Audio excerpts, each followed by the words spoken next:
La leyenda y la verdadera historia de una espía. Mata Hari.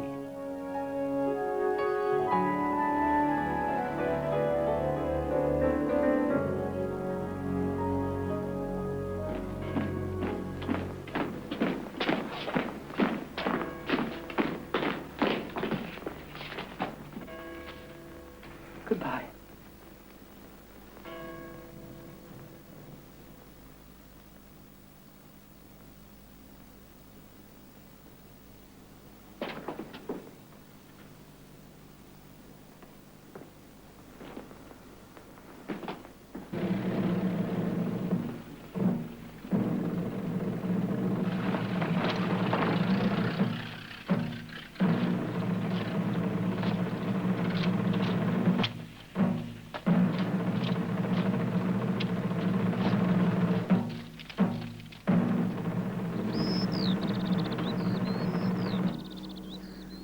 That won't be necessary.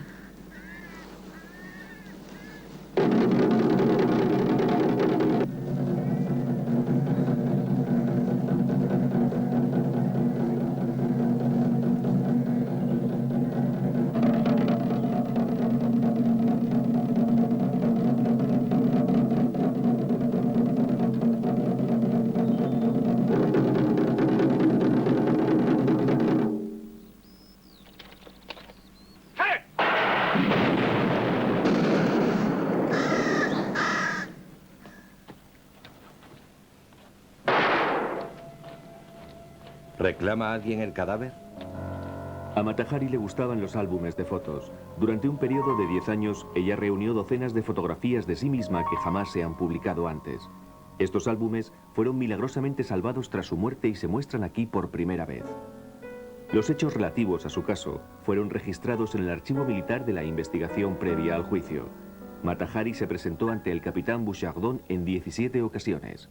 Ella cuenta la historia de lo que le ocurrió a través de los interrogatorios que se le realizaron. Madame Cell ha sido traída a mi presencia acusada de espionaje. ¿Cómo se declara? Capitán Bouchardon, le juro que jamás fui una espía. No soy culpable. Soy holandesa. Por favor, ¿le importaría darnos a conocer su pasado? Nací y hasta los 12 años fui criada en Djurgården.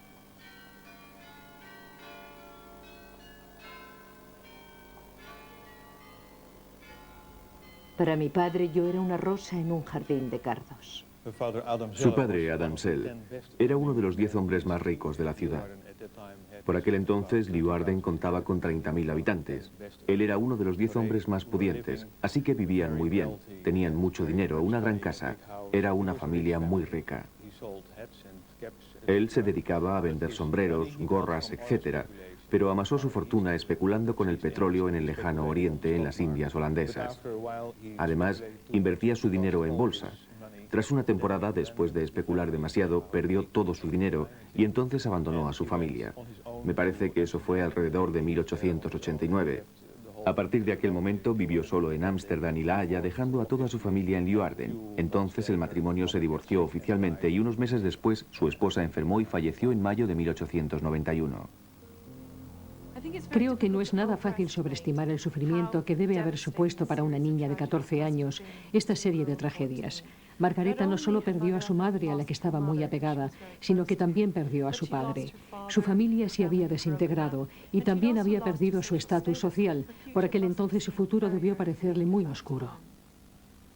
Tras la muerte de mi madre, mi padre volvió a casarse y me envió a un internado para jovencitas en Leiden. Permanecí en esta institución hasta los 17 años. Y allí sucedió algo. O bien ella fue seducida por el director del centro, o ella le sedujo a él. Tal vez fuese expulsada o se escapó de allí. No sé, el caso es que ocurrió algo que debió manchar su reputación. Este hombre representaba a la autoridad y no sería de extrañar que se hubiese aprovechado de esta muchacha, que se encontraba en una situación muy vulnerable.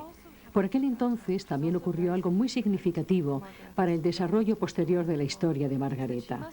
Creo que ella debió comprender que tendría que vivir de su astucia, que tendría que vivir de su ingenio. Además, debió descubrir que era una joven muy atractiva.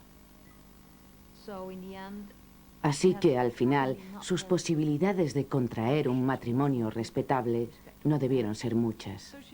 Entonces comenzó a hojear los periódicos y un buen día, al abrir un diario, se topó con un anuncio de un tal coronel Rudolf McClough, que se encontraba de permiso y buscaba esposa.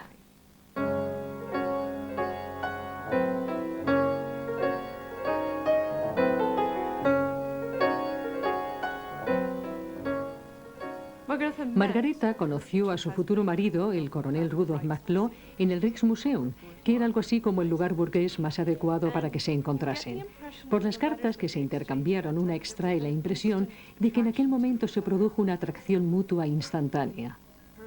Su futuro marido casi le doblaba la edad, así que creo que su entrada en escena supuso algo así como el restablecimiento de la figura paterna y probablemente fuese muy importante para ella.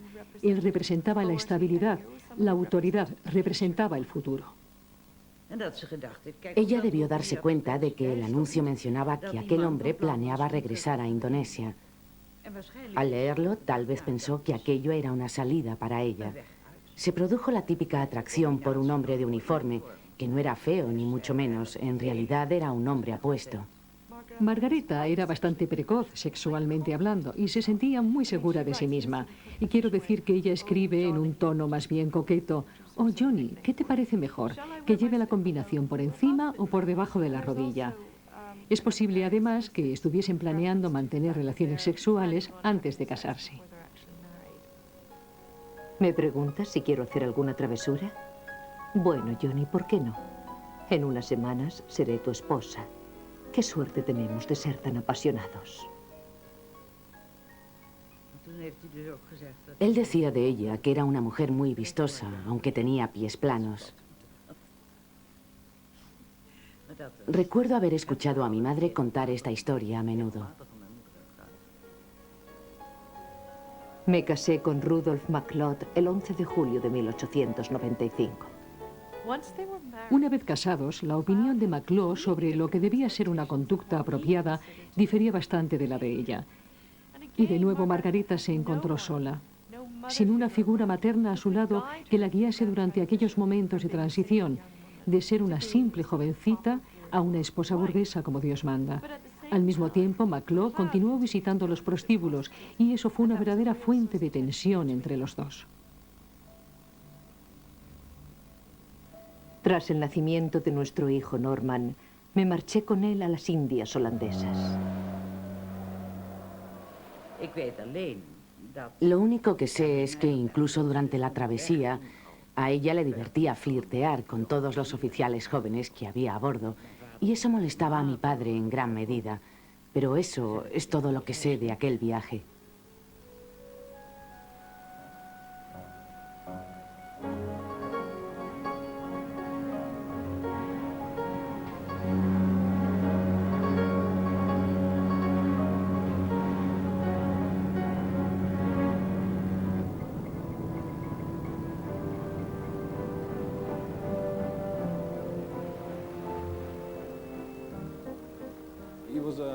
Él era un soldado profesional y había entrado en combate.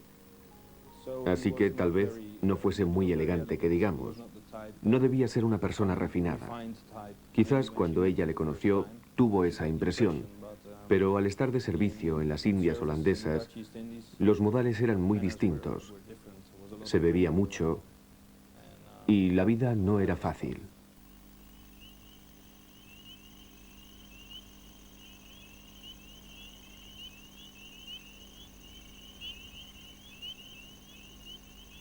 Permanecimos en el centro de Java, en el campamento Willem I, durante varios meses.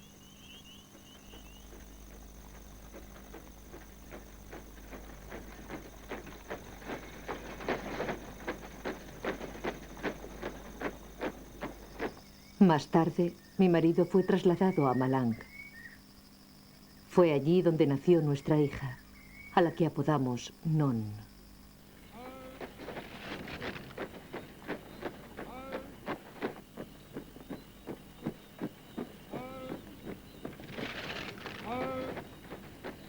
Después, mi marido fue destinado a Medan, lugar situado en la costa oriental de Sumatra. Una vez nombrado comandante militar de Medan, sus compromisos oficiales aumentaron.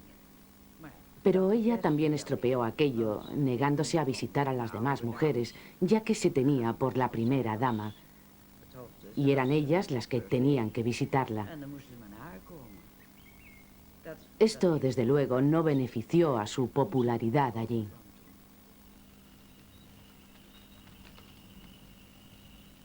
Un mes después de nuestra llegada, nuestro hijo murió a la edad de 3 años, debido a un intento de envenenamiento contra todos nosotros urdido por la esposa de un nativo. Hay varias versiones sobre aquel episodio.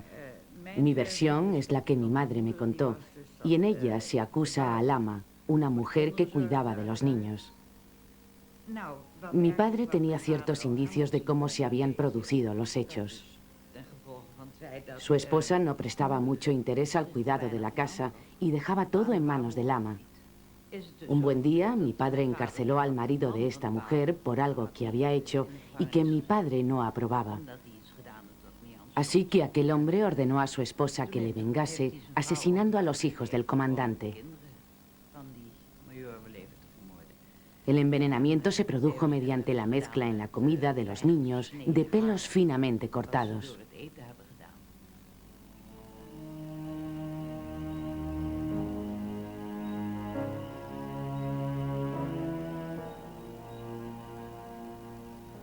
El envenenamiento era, digamos, algo bastante común en las colonias. Era una de las formas que utilizaban los indonesios de matar a la gente. Este es Norman. Esta es una foto del chiquitín, como le llamaba mi padre.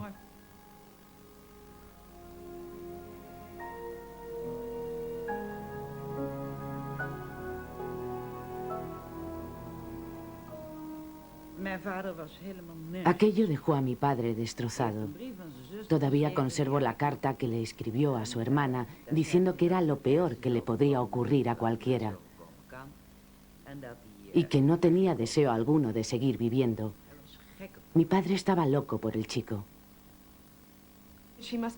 Ella debió sentirse muy abrumada por la culpa y aquello agudizó mucho la postura acusadora de McClure, que le reprochaba su falta de atención al bebé y la posibilidad de haber impedido aquella tragedia.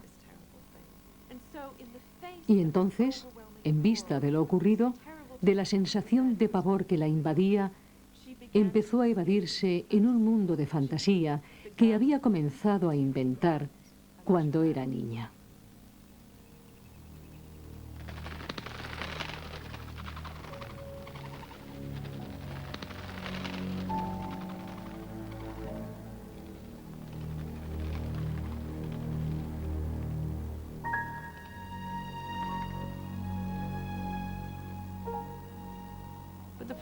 Pero el problema fue que aquellos sentimientos, aquella terrible pena no se desvaneció y creo que le acompañó durante el resto de su vida.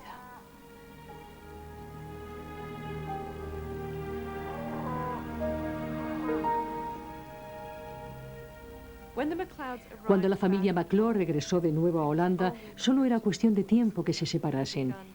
Ellos habían comenzado literalmente a odiarse, la animosidad de la pareja era insoportable y solo era cuestión de quién se marcharía antes. En un principio, Margareta se llevó a su hija Non con ella y trató de empezar una vida propia, pero desde luego aquello solo iba a funcionar mientras McClure participase de estos arreglos y la nueva situación duró muy poco tiempo.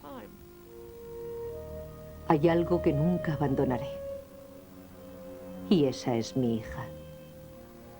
Ella es lo único que me retiene. Ese es mi único remordimiento. Y si tú, en estas circunstancias, la apartas de mí, no habrá nada que me retenga. Margareta trató por todos los medios de rehacer su vida en compañía de su hija, pero aquello simplemente no funcionó.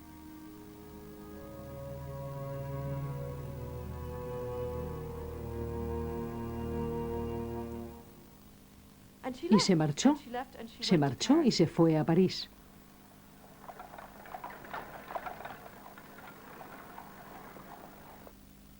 Así que dígame, Mademoiselle, ¿por qué se trasladó a París tras su divorcio? Mi querido capitán, me marché allí porque pensé que París era la ciudad donde se refugian todas las esposas.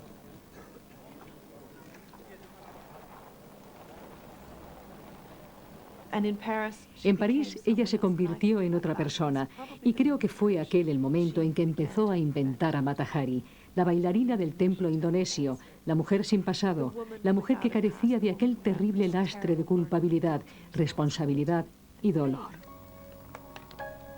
Soñaba con bailar la danza nativa de las Indias, integrando lo que había visto allí.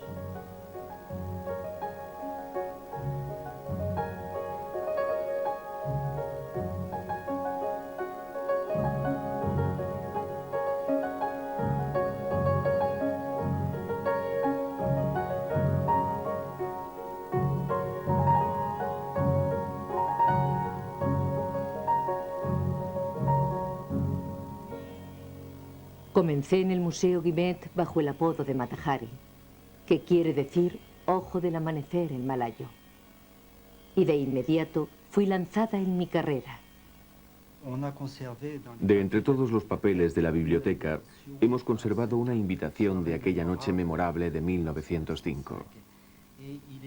En ella se precisa que la señorita MacLeod bailaría 3 danzas, una invocación a Shiva, la princesa y la flor mágica, y una danza de la guerra en honor a Subramanya. Subramanya era un dios de la guerra hindú. Uno de los símbolos era una lanza, y algunas fotos de entonces muestran a Mata Hari posando de guerrera, sujetando una lanza en su mano derecha. También se menciona que al terminar la representación, ella haría una demostración de marionetas de Java. Su actuación tuvo una gran acogida, y eso le abrió las puertas de la sociedad parisina. Casi todas las noches bailaba en salones privados y ganaba 1000 francos por noche. Tras ser lanzada por Monsieur Guimet en 1905, la gente que iba a verla bailar la tomó a precio. Aquellos en cuyos salones privados bailaba previo pago la consideraban una dama, ya que ese era el concepto que ella tenía de sí misma. En sus tarjetas de visita figuraba una corona y debajo Lady MacLeod. Para ella, el apellido MacLeod se asociaba con la aristocracia escocesa.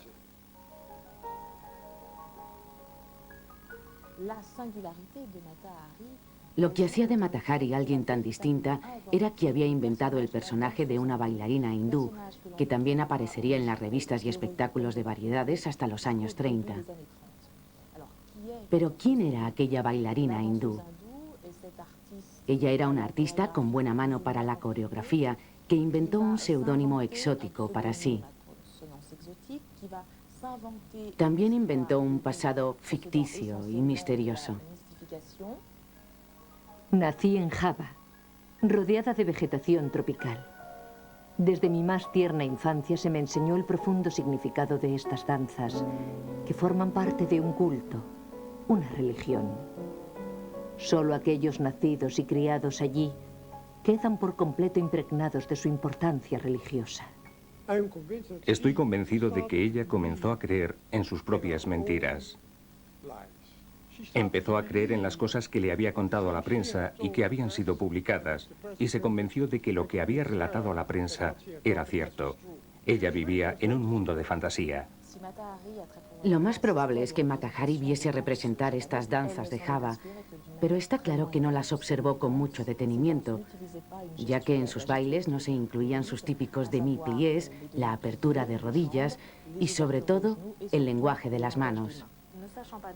Al no saber cómo bailar, tal vez Mata Hari decidió incorporar ademanes lentos, fingiendo entrar en trance, como si la danza se apoderase de su cuerpo. Ella jerarquizaba sus números de baile, bailando lenta y lánguidamente. De esta forma combinaba el exotismo y lo erótico.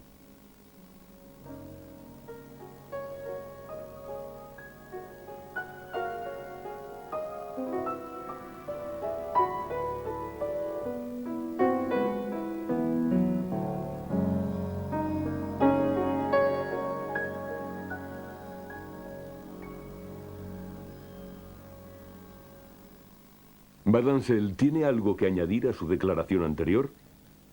Sí, capitán. Hay una cosa más que me gustaría tuviese en cuenta. Mata Hari y la señorita Selma Claude son dos mujeres muy distintas. En la actualidad, debido a la guerra, debido a mi pasaporte, me veo obligada a vivir y a firmar como Sel. Pero para mí, yo soy Mata Hari. Esa ha sido mi identidad durante 12 años. Me conocen en todos los países y tengo contactos en todas partes. Mata Hari, la bailarina, y la señorita Selma Claude tienen permiso para hacer cosas muy diferentes.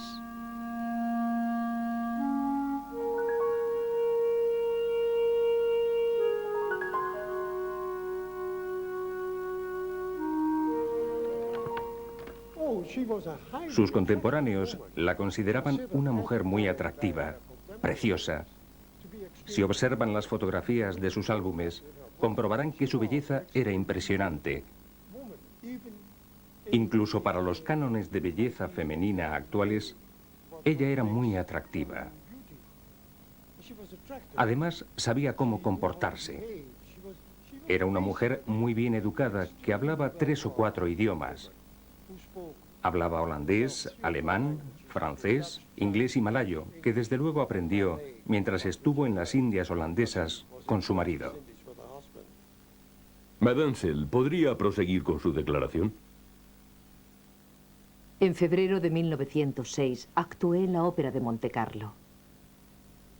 Allí me convertí en la amante del teniente Alfred Keipert. Él me acomodó en Berlín y viajamos mucho gracias a su enorme riqueza.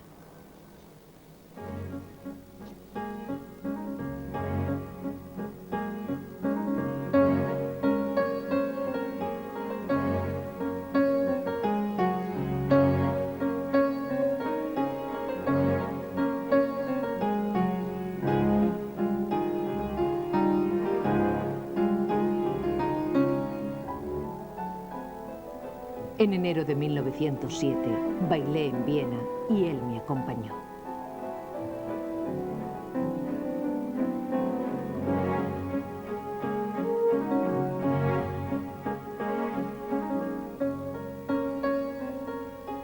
Me encantan los oficiales.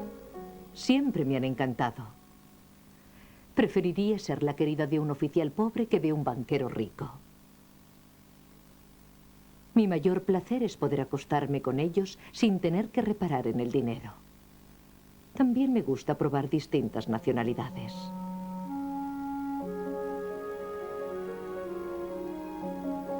La familia de Alfred Keipert insistió en que me dejase, amenazando con emprender acciones legales.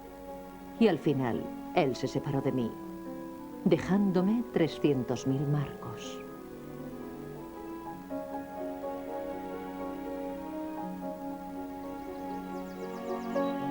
Regresé a París, donde el banquero Rousseau me hizo su amante. Con él vivía lo grande. Tenía una gran casa en París, el Milly, 11 Rue Windsor.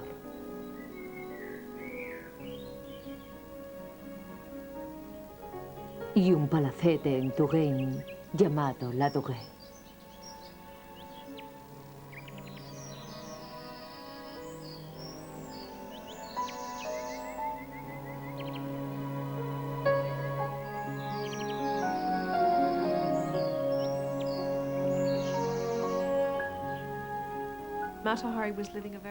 Mata Hari llevaba una vida social muy activa, pero para mantener su posición, para continuar siendo una estrella del baile, necesitaba mucho dinero. Dinero para vestuario, dinero para pagar el alquiler de su más bien clandestina casa. Así que, de cuando en cuando, necesitaba a algún hombre que la apoyase. Y mientras, tenía 2 o 3 amantes estables. Relaciones de larga duración. A menudo complementaba estas con romances más cortos en los que se producía un intercambio de dinero de poca importancia a cambio de favores sexuales.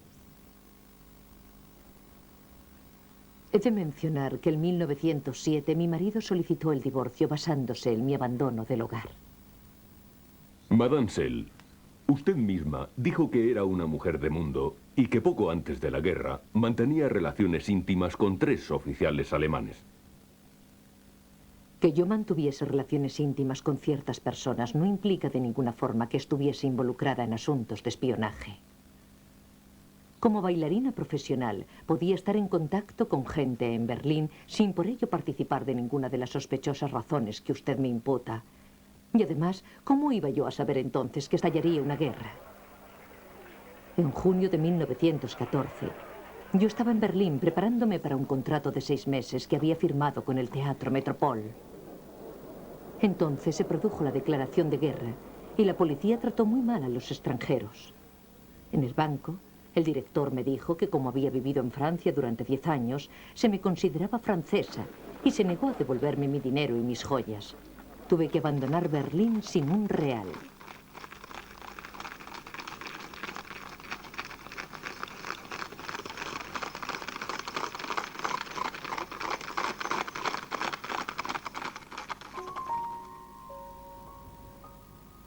A la llegada a mi país de origen, me sentí avergonzada.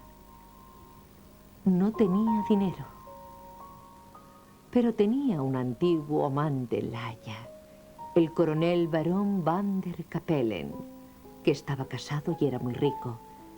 Me puse de nuevo en sus manos y me instaló en La Haya, en el número 16 de New Utrecht. Él continúa siendo mi amante. Mi estancia en La Haya fue muy triste. Algunos de mis antiguos amigos, sobre todo el doctor que había traído al mundo a mi hija, trató de concertar un encuentro con ella.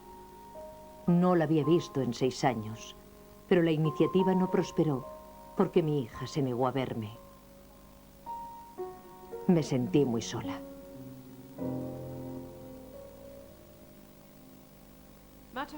La última representación de Mata Hari como bailarina tuvo lugar en La Haya y no recibió la acogida esperada. Ella echaba de menos el tipo de vida que había llevado en París, así que decidió, poco acertadamente, regresar allí.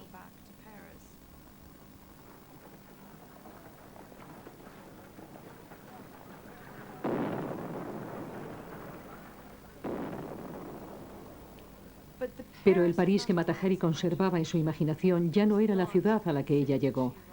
La guerra estaba en marcha y una mujer como Mata Hari, que era una conocida cortesana, ya no tenía cabida en la sociedad francesa. De hecho, iba a ser peor que todo eso, y ella empezó a levantar sospechas.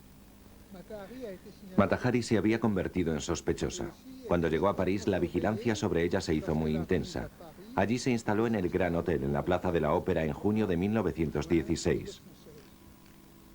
París, 4 de agosto de 1916. La vigilancia a la mujer de nombre MacLeod se reanudó esta mañana a las 8:30.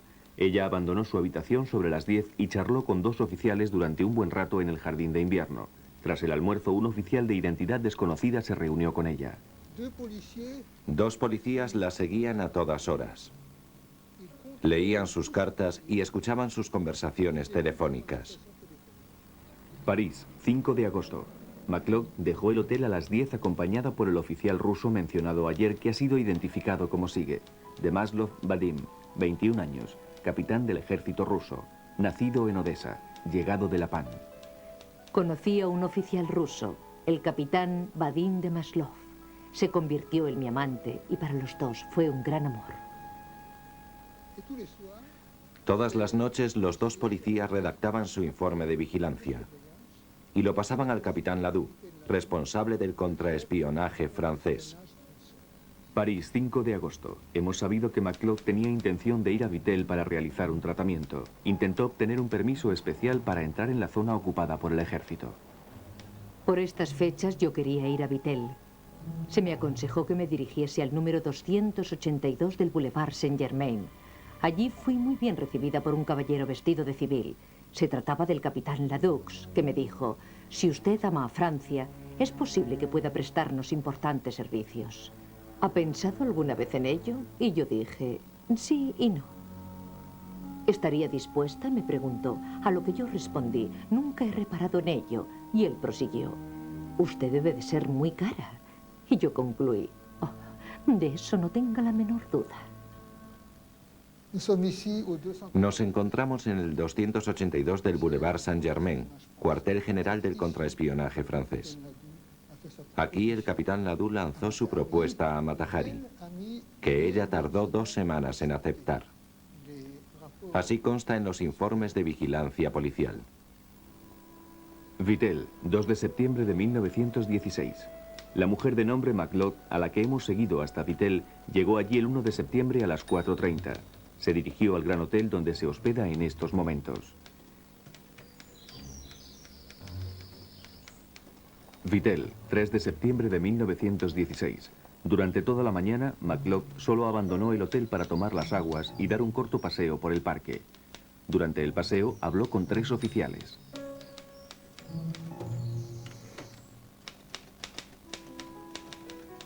Sabemos que esperaba a alguien en el transcurso del día.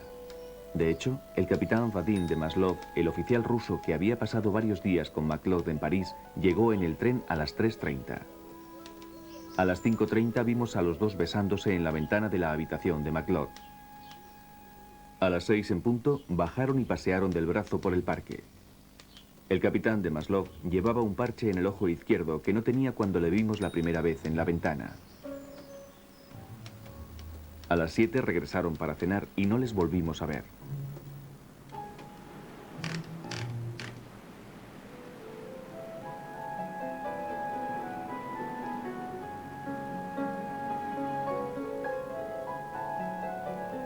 Vadim estaba herido de gravedad.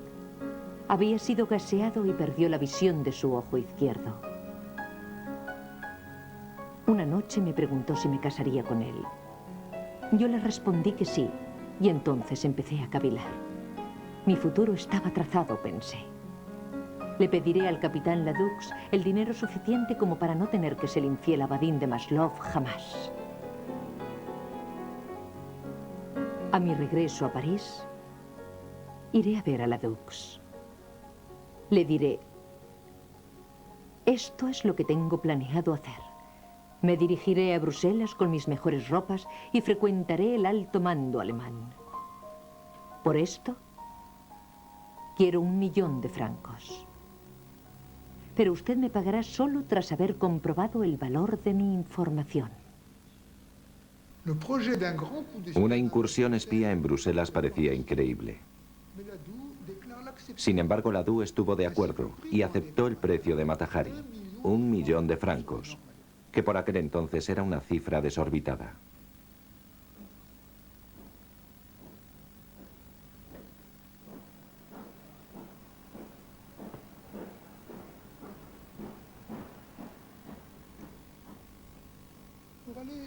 Ella tenía que viajar de París a Bélgica, que se encontraba bajo la ocupación alemana.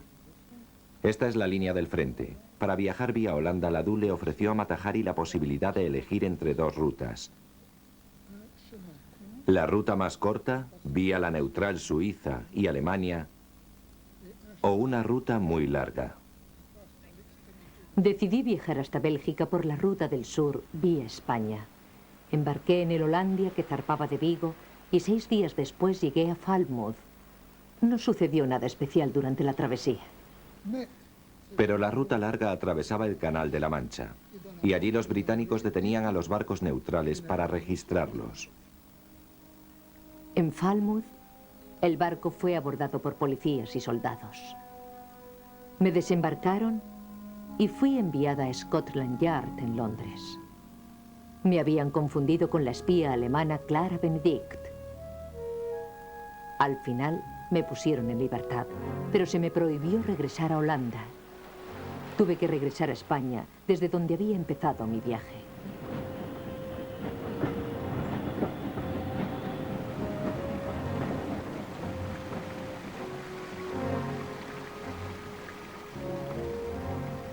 En Madrid, me registré en el Hotel Ritz. Inmediatamente escribí al capitán Ladoux para decirle lo que me había ocurrido en Inglaterra. Entonces decidí entrar en acción. Tomé prestado el directorio diplomático del hotel y busqué la embajada alemana. Averigüé que el agregado militar era el comandante Arnold Kald que vivía en el número 23 del Paseo de la Castellana. Aquel mismo día me dirigí a él por escrito. Y fui a verle al día siguiente.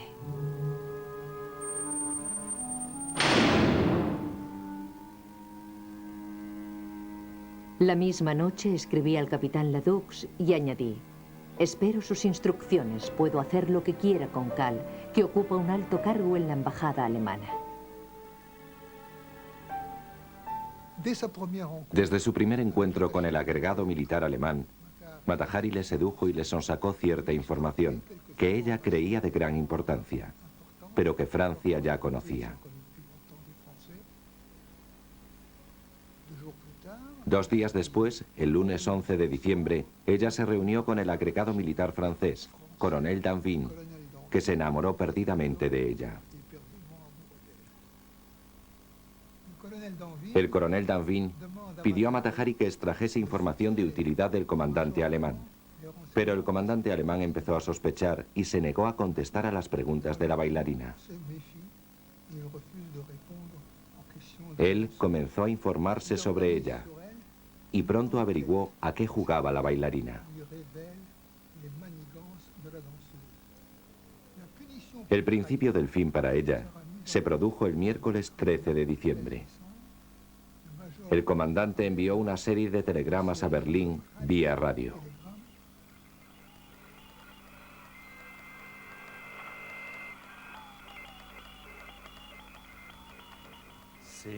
Los mensajes enviados desde Madrid a Berlín por Cal, el agregado militar, fueron interceptados por nosotros en el centro de la Torre Eiffel y descifrados por nuestro servicio de contraespionaje.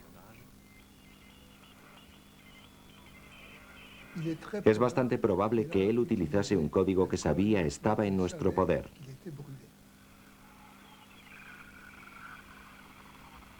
Mi abuelo creyó que los alemanes no sabían que habíamos descifrado su código y por lo tanto no tenía ninguna razón para creer que los telegramas eran falsos. En estos telegramas, el comandante Cal se refería a Mata Hari como la agente H-21, que le proporcionaba información que se suponía precisa. De esta forma, el contraespionaje francés podría arrestar a una supuesta espía del comandante alemán. ¿Entregaron los alemanes intencionadamente a Mata Hari a los franceses? Desde el punto de vista político, no era una decisión acertada, ya que por aquel entonces los franceses necesitaban imperiosamente mostrar los esfuerzos que estaban realizando para capturar espías. Así que, ¿por qué los alemanes entregaron a una espía en bandeja de plata? No lo sé. Todos cometemos errores, desde luego, pero hay algo que no encaja en lo que dice Sherman.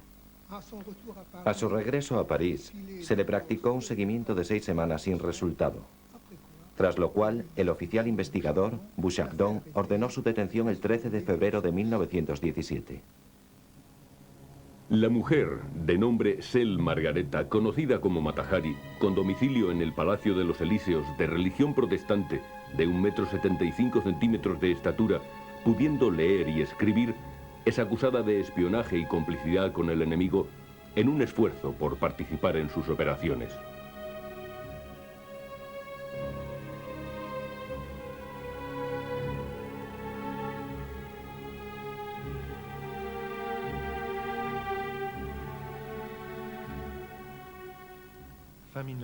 A comienzos de 1917, Francia atravesaba momentos difíciles.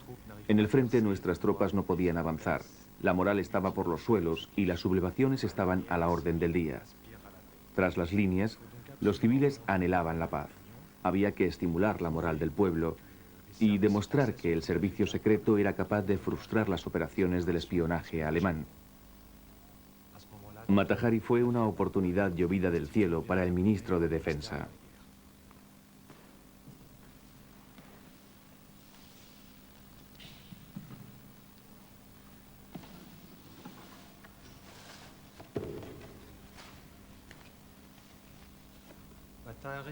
Mata Hari fue enviada a Saint-Lazare y encerrada en una celda aislada, sin ningún tipo de trato preferente y separada del mundo exterior. Tenía que comunicarse por medio de su abogado o a través del capitán Bouchardon.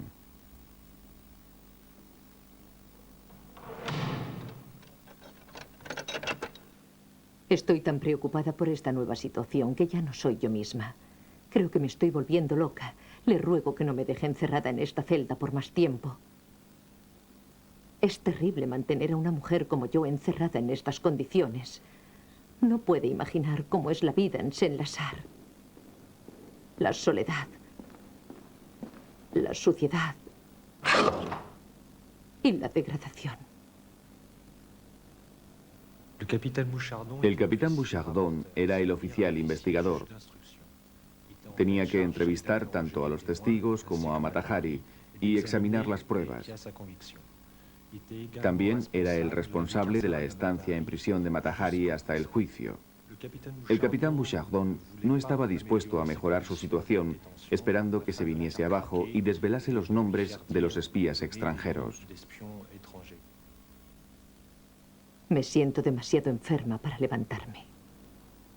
Anoche escupí sangre. Grité de terror, pero nadie me oyó. Tenga piedad de mí. Bouchardon trataba de mermar psicológicamente a Mata Hari y una de sus armas contra ella era Maslov. Maslov había sido entrevistado y de hecho había repudiado su relación con Mata Hari diciendo: no, desde luego que no tenía ninguna intención de casarme con ella. Al mismo tiempo le había estado escribiendo apasionadas cartas de amor que ella no podía recibir, así que ella creyó que él le había dado de lado, que ya no le era leal, y aquello fue muy doloroso para Mata Hari. Volvió a sentir que había sido abandonada, que estaba completamente sola y sin un solo atisbo de esperanza.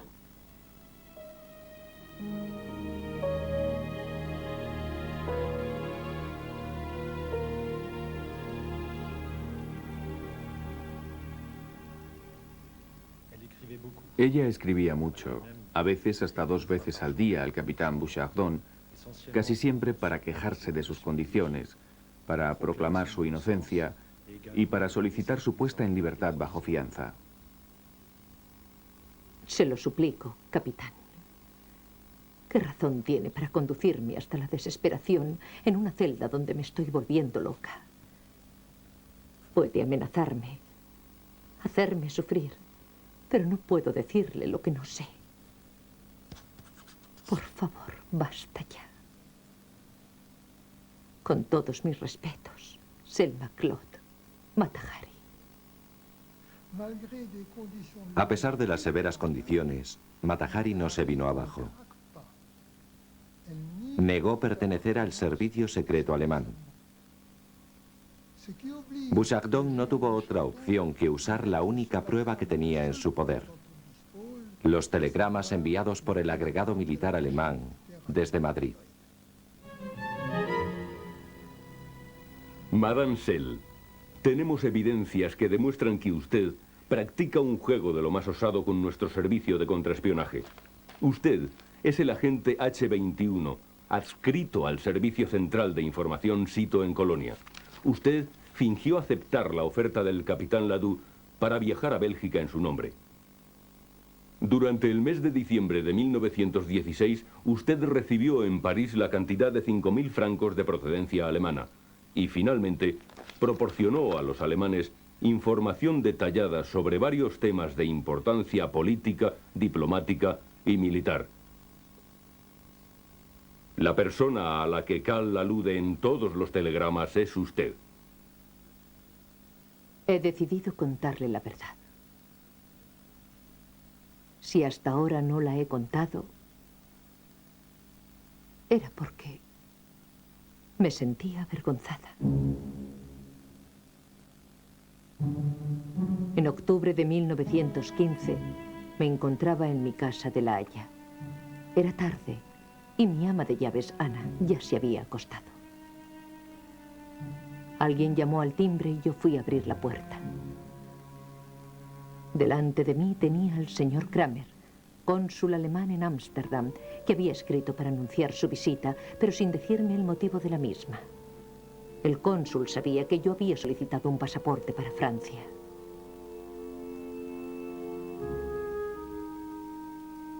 Él me dijo: sé que se va a Francia. ¿Me podría hacer un favor? reúna cualquier información que pudiera sernos de interés.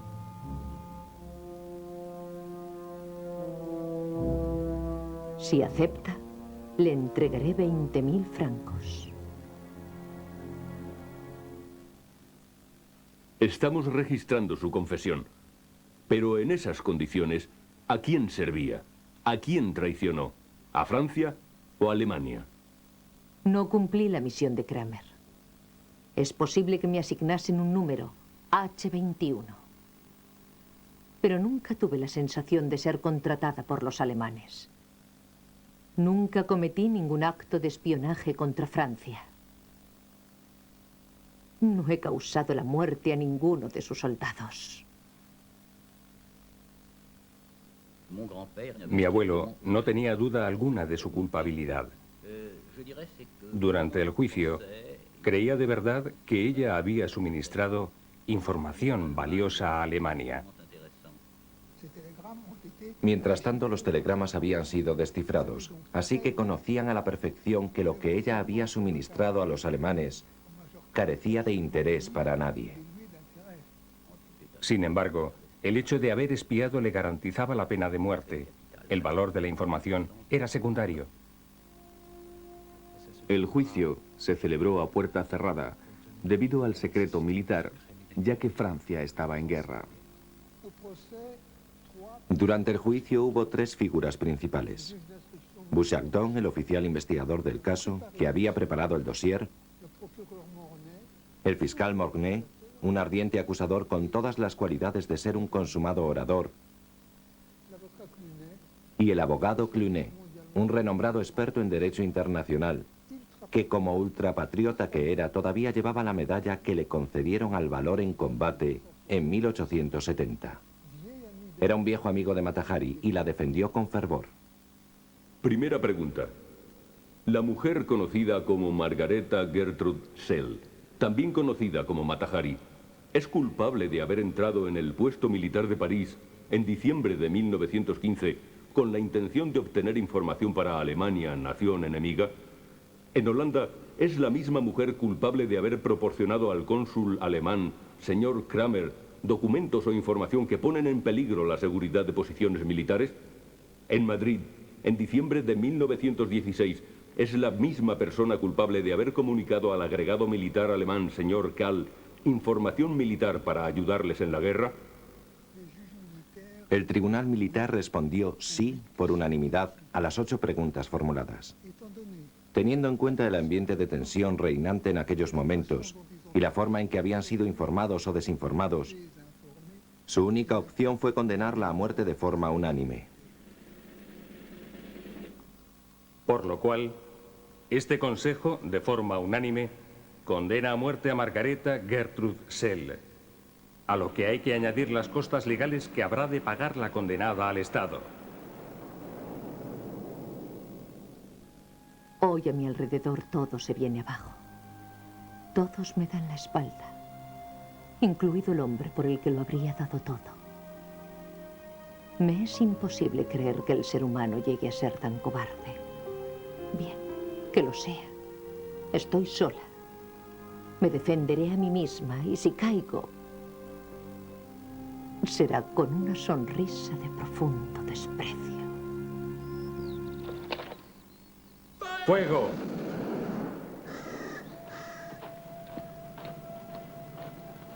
¿Alguien reclama el cadáver? Mata Hari fue ejecutada, pero debido a que nadie reclamó su cadáver, empezaron a circular rumores en París de que se había salvado, que un hombre había cruzado los bosques a lomos de un blanco corcel y literalmente la había cautivado, o que ella había escapado porque al desabrocharse el abrigo, su todavía precioso cuerpo deslumbró de tal forma a los soldados que todos erraron el tiro. Mi padre me contó esa historia con todos sus sangrientos detalles. Él estaba sentado en un banco del jardín y cuando leyó al respecto en el periódico se sintió muy molesto. No tanto porque se tratase de ella, creo, sino porque, según la decencia, no se debió hacer así. No se ejecuta a una mujer fusilándola.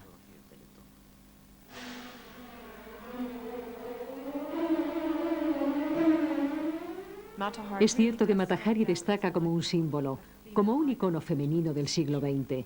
Debido a su reconocimiento universal, Mata Hari es una figura sexual de tal intensidad, la amante fatal después de todo, que ha calado y permanece en nuestra imaginación ficticia. Y ahora siempre que conocemos el caso de un agente de inteligencia femenino, tendemos a compararlo con Mata Hari. Esta es una forma de sexualizar el papel de una mujer en un mundo de hombres.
Ella cursó estudios secundarios en La Haya, aprobó sus exámenes y estaba preparada para ir a Indonesia.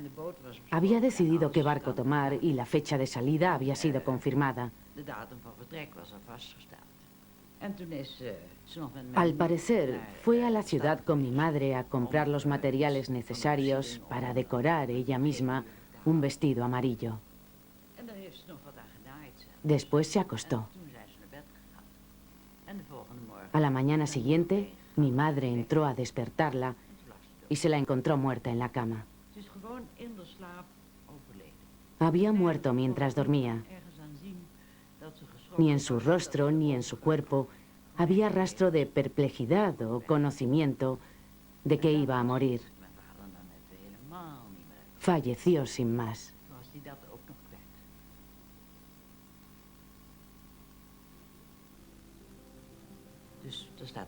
Esto afectó mucho a mi padre. La había perdido también a ella. En su lápida no figura ningún apellido. Mi padre no quiso que todo el mundo viniese a visitarla.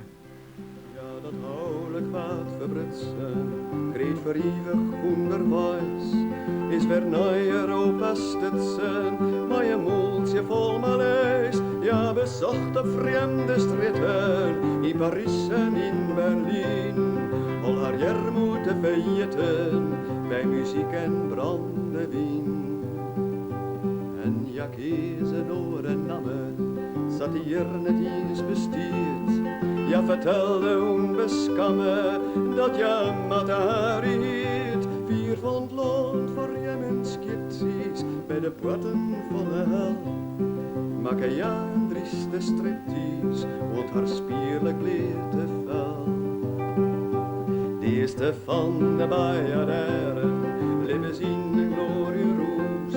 En bij eigen militairen, via gauw als bij een hoes, doet de eerste vrootkrieg voeren en Parijs bedriegelij. En het rucht haar uit de gloede van haar wilde nachten waai.